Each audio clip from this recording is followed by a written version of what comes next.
प्रिय बच्चों, जहाँ हम अभी तक पढ़ रहे थे उसके ठीक आगे महादेवी वर्मा, लेकिन महादेवी वर्मा को इस वर्ष 30% कोर्स में जो कटौती की गई है उसके अंतर्गत इस पाठ को निकाल दिया है। इसको हमें नहीं पढ़ना। आगे पाठ आता है दिनकर। दिनकर में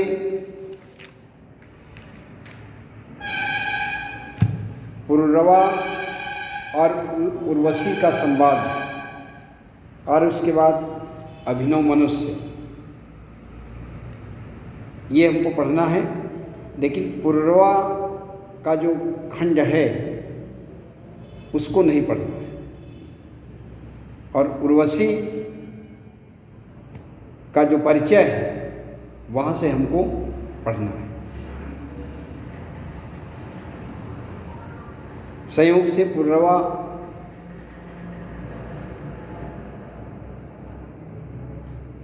एक स्थान पर बैठे हुए, उर्वशी एक अप्सरा है इंद्रलोक की, और वह भ्रमण करते हुए महाराजपुर के पास पहुँचती है और पुर से संवाद करती है। पुर के मनोदशा को देख करके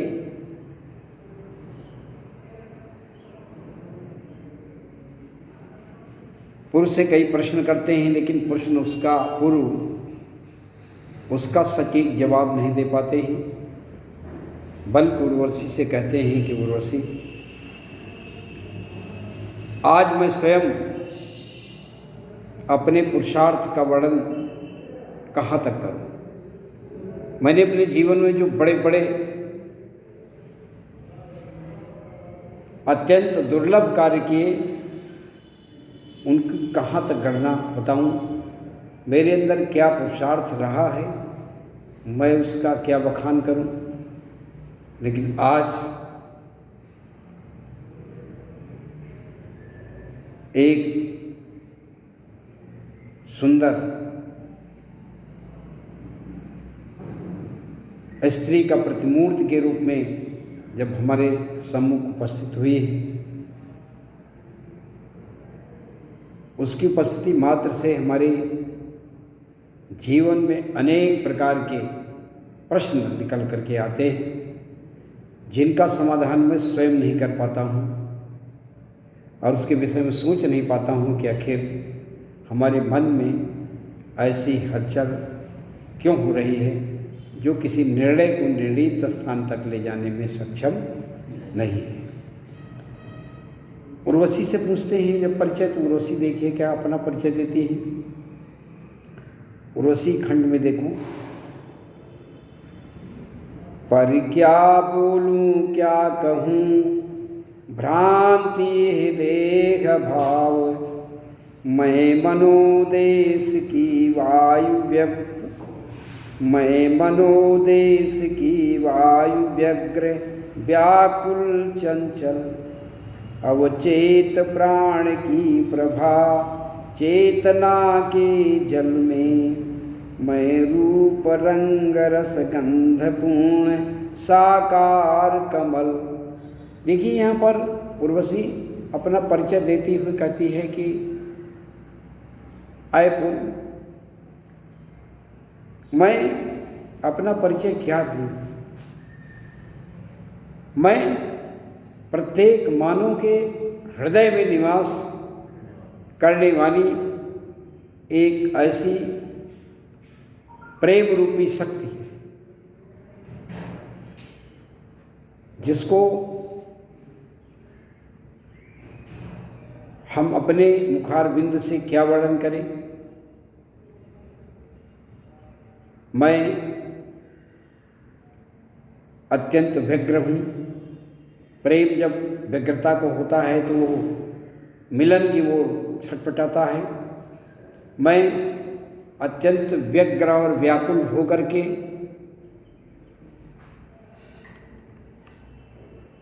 चंचलता की वो अपने कदम को बढ़ाते आ रही हूँ। मैं मनोदेश की वायु व्यग्र व्याकुल चंचल अवचेत प्राण की प्रभा चेतना के जल में। मानो कि चेतना शक्ति के अंदर अपना स्थान बनाने के लिए बनाने के लिए मैं सबके हृदयों में, सबके मन में विचरण करती हूँ। समय आने पर सबके मन में प्रकट हो जाती है। मैं रूप रंग रस गंध पूर्ण साकार कमल। और कहा कि मैं एक ऐसी प्रेम रूपी शक्ति हूँ जो प्रत्येक मानव के हृदय में रस युक्त, गंध युक्त और प्रेम से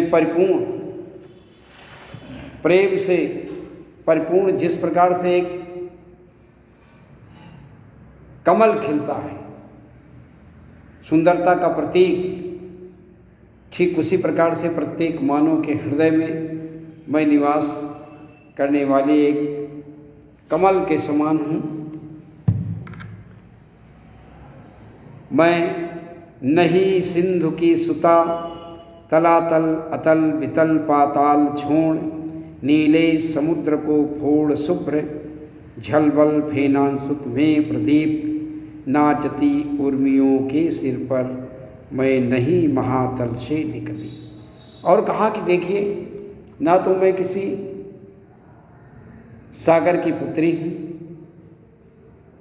न मैं तलातल अतल वितल, ये देखिए जो हमारे लोक हैं, 3 लोक मुख्य वैसे हैं, आकाश, पाताल, पृथ्वीलोक, जिसको हम भूलोक कहते हैं। लेकिन यहाँ पर सप्तलोक भी हैं। हमारे साहित्यकारों और मनीषियों ने 7 लोकों का वर्णन किया है। उन्हीं में से अतल वितल तलातल सुतल, ये जो कई तल हैं जहाँ पर मानव का निवास है, किसी न किसी रूप में, कहीं पर नाग हैं, कहीं किन्नर हैं, कहीं पर मानव हैं, कहीं देवता हैं, कहीं राक्षस हैं। अलग अलग अपने अपने स्थानों में रह करके इस समूचे संसार की शोभा को बढ़ाने का कार्य करते हैं। तो वही कहा कि ना मैं तो किसी सिंधु की पुत्री हूँ, ना मैं किसी अतल वितल तलातल लोक की रहने वाली हूँ, ना मैं समुद्र से उठने वाले उस फेना के समान निकल कर आई हूँ। मैं प्रत्येक मानव के हृदय में बसने वाली एक ऐसी प्रेम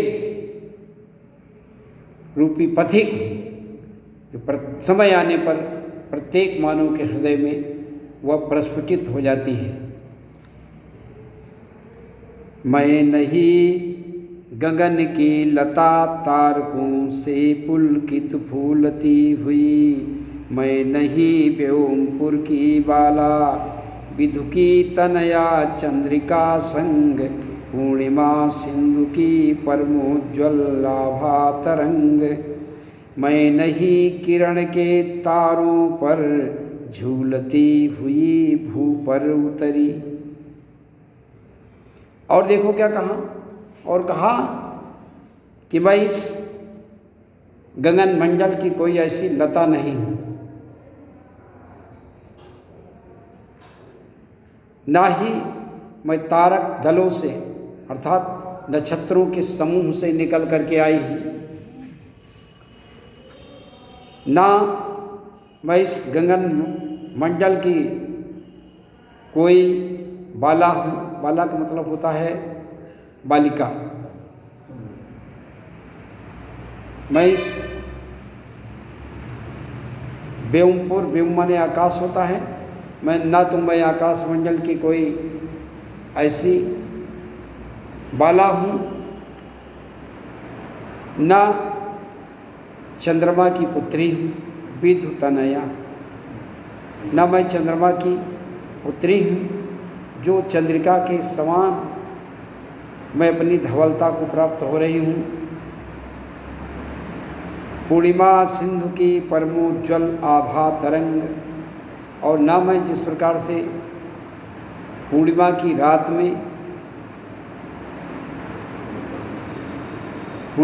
रात में समुद्र से उठने वाली जो लहरें हैं, जो उस रात्रि की शोभा को बढ़ाती हैं, ना तो मैं वहाँ से निकल कर आई जो आभा और तरंग के रूप में हूँ, ना मैं किसी नक्षत्र गणों की रश्मियों के समान यहाँ पर विचरण कर रही हूँ जो पृथ्वी लोक पर आकर के आ गई, उतरी है। उतरी का मतलब आ गई है। मैं नाम गोत्र से रहित पुष्प अंबर में उड़ती हुई मुक्त आनंद शिखा। ना तो मेरा कोई नाम है, ना मेरा कोई गोत्र है, और न मैं एक पुष्प के समान हूँ जो खुशबू को बिखेरूं।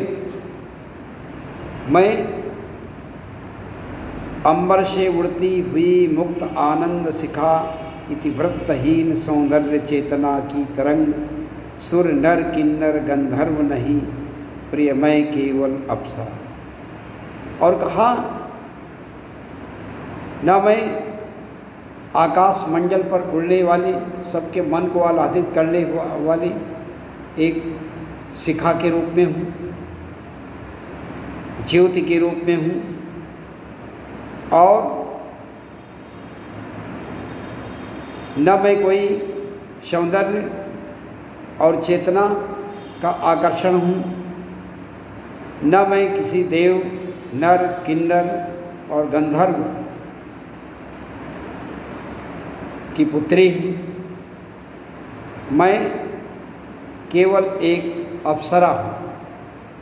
अप्सरा जो होती थी वो इंद्रलोक में हुआ करती थी, जो नृत्य गायन कला में अत्यंत प्रवीण हुआ करती थी और शुष्क मानव के हृदय में प्रेमानंद की वर्षा करने वाली एक अप्सरा को माना गया है कि मानव के जीवन में वह प्रेम और आनंद की अनुभूति कराती है। आगे देख लीजिएगा।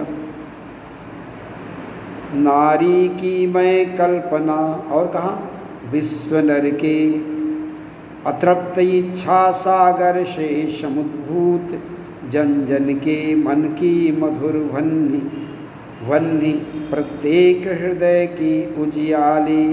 और कहा कि समूचे संसार में जितने भी मानव हैं उनकी अतृप्त इच्छा को तृप्त करने वाली मैं एक ऐसी अप्सरा जो प्रत्येक मन और प्रत्येक जन में निवास करती है, अर्थात प्रत्येक जन जन के मन में निवास करती है और उसे आनंद की अनुभूति कराती है, उसके हृदय को प्रकाशित करने का काम करती है। मैं केवल एक स्त्री की कल्पना